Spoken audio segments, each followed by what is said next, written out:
fazendo com que a igreja cristã, embora não fosse mais exatamente igual ao paganismo, se tornasse muito semelhante.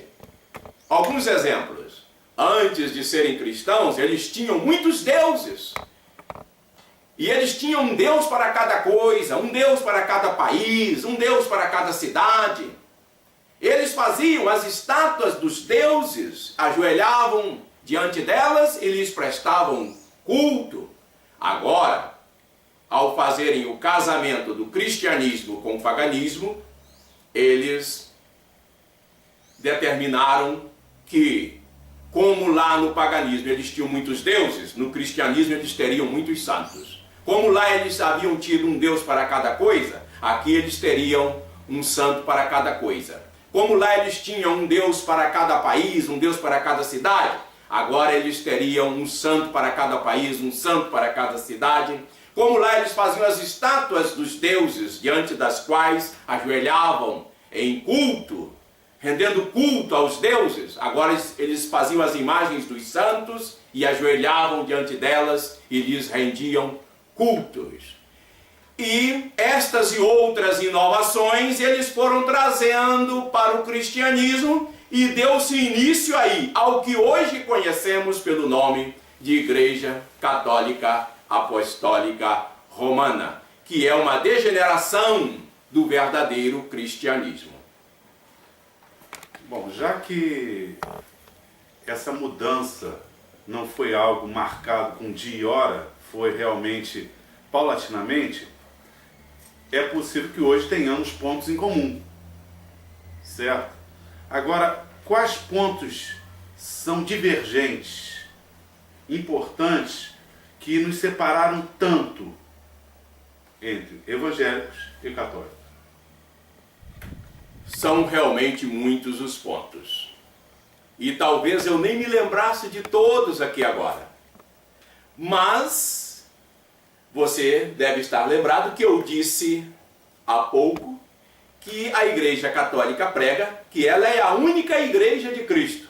Desse ponto nós divergimos. Porque na nossa opinião, a Igreja verdadeira não está à rua tal, número tal. A Igreja verdadeira é o conjunto dos redimidos pelo sangue de Jesus.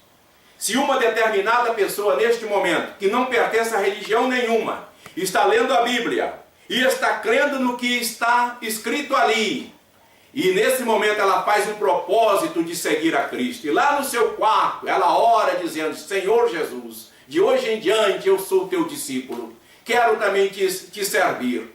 Ora, essa pessoa ainda não pertence a religião nenhuma, ela não sabe nem a que grupo ela irá se vincular, mas se ela está fazendo uma oração sincera, neste momento, essa pessoa acaba de se tornar um membro da Igreja de Cristo. Eu não sei se ele vai ser batista, eu não sei se ele vai ser presbiteriano, eu não sei se ele vai ser metodista, eu não sei se ele vai ser luterano, eu não sei se ele será assembleiano, eu não sei se ele vai fundar mais uma comunidade cristã. Isso poderá acontecer, pois já aconteceu várias vezes. Mas eu sei de uma coisa: ele acabou de entrar no caminho da salvação.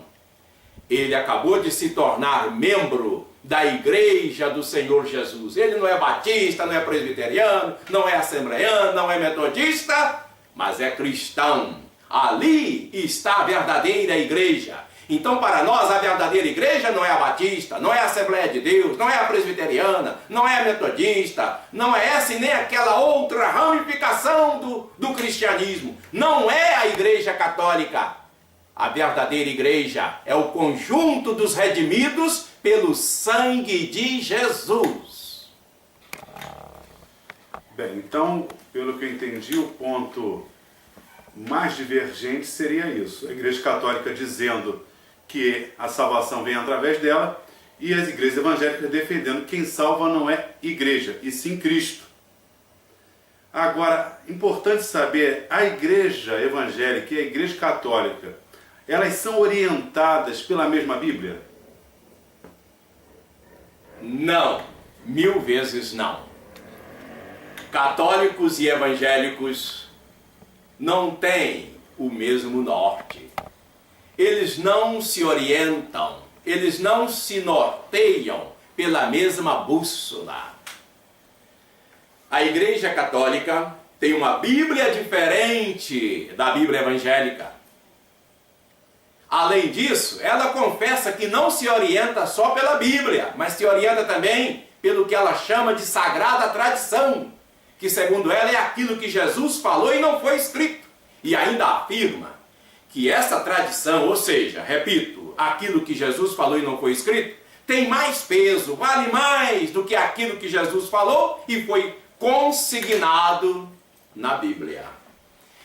E além dessas duas fontes diferentes, né? Pois já falei de duas fontes diferentes. Primeiro, uma Bíblia diferente.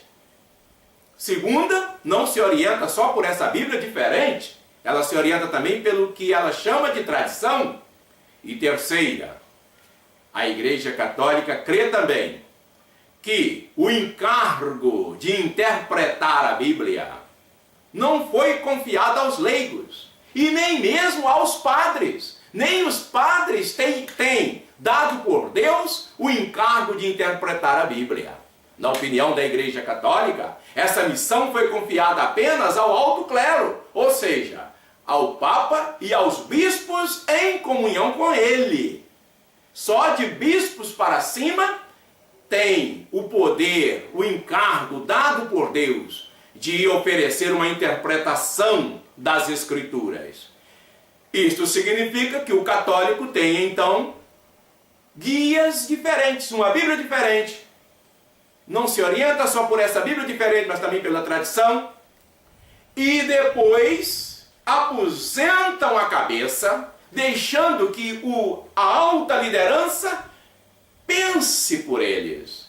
E nesse ato de aposentar a cabeça, não é praticado. E esse ato de aposentar a cabeça não é praticado apenas pelos leigos. Até os padres, eles também estão proibidos de pensarem com suas próprias cabeças. Um dos exemplos disso é o que o padre Álvaro Negromonte, um dos muitos exemplos, não é o único não, é o que o padre Álvaro Negromonte disse. Ele afirmou: um bom católico nunca põe em dúvida a autoridade da Igreja. Antes, é cuidadoso da obediência que lhe deve. Cuidadoso e ufano. Vale a pena obedecer a quem manda com a mesma autoridade de Cristo e faz leis tão sábias. Assistidos pelo Espírito Santo, o Papa e os bispos têm uma visão que nos falta nos negócios da Igreja. As suas ordens devem ser obedecidas e não discutidas. Quando nossos pontos de vista não coincidirem, será por deficiência nossas.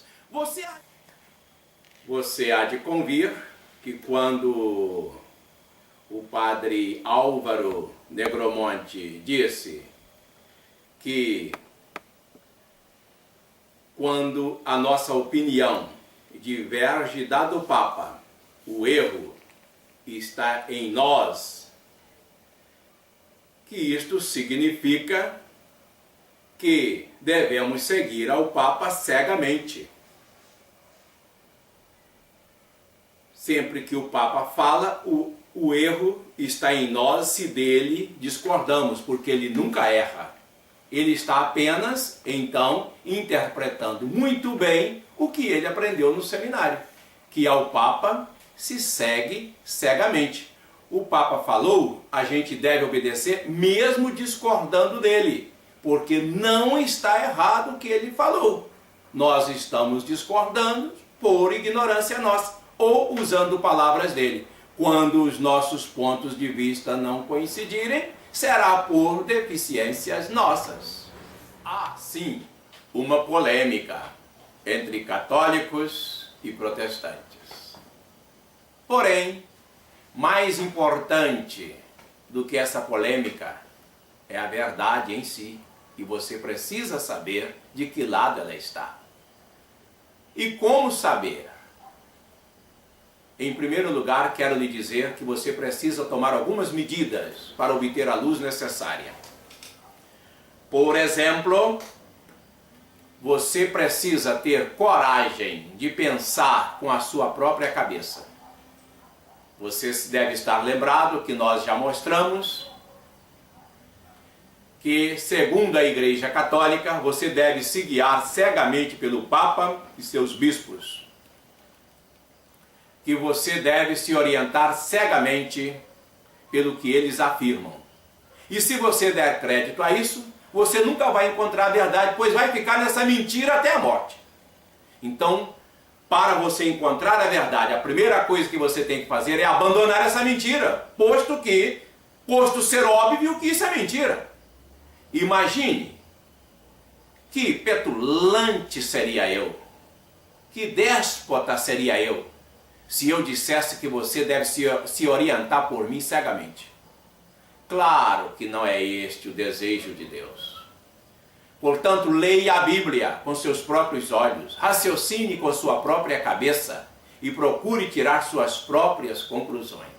Em segundo lugar, ao fazer esse estudo bíblico, faça-o com humildade e com desejo de conhecer a verdade a fim de segui-la, e não por mera curiosidade.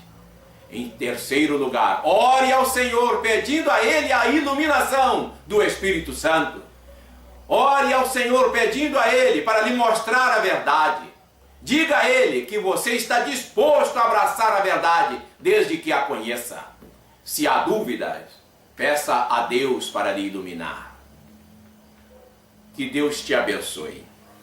Eu fiz muitas afirmações aqui, mas não as documentei, pois foge ao escopo dessa apresentação exibir as provas documentais. Mas quero lhe informar que há um site ao qual você pode acessar, ao qual você pode ter acesso, e no qual você encontrará as provas documentais de tudo quanto afirmei aqui e muito mais.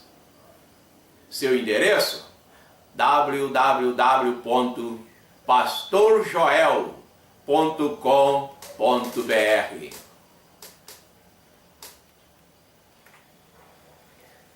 Que Deus te abençoe, que o Senhor te ilumine.